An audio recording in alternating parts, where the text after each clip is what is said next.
هاجت قصائدي قلوب الحملات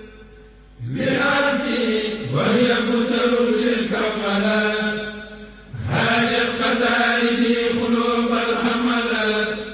لعرشي وهي بشر للكملات إذا كتبت فزع.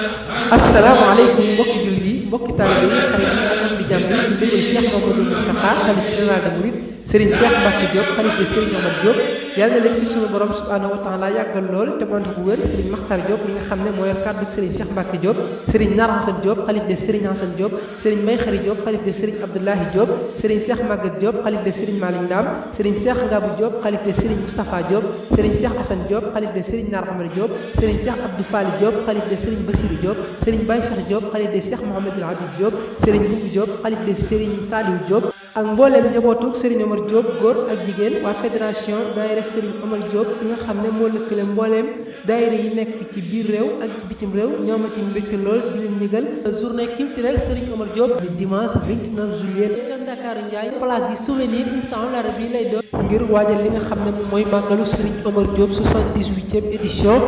fukki fan ak ñeent ci wër tabaski maanaam tabaski ba moom ñeenti fan ñoo ci woo képp ku yaakaar Serigne Omar Diop rawatina ñi nga xam ne ñoom la ñuy fekki muy waa daayiratu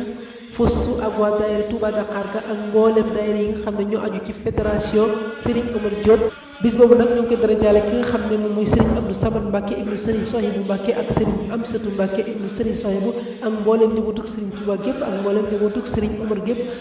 képp koo xam ne bëgg nga ci ay information mën nga jokkoo ak Serigne Aliou Diop coordinateur général 77 630 98 10 mbokki jullit yi mbokki taalibe yi www.serigneomardiop.com ànd ak Ndiobène TV au service de Cheikhoul Khadim ñu leen di ñaanal màggalu jàmm.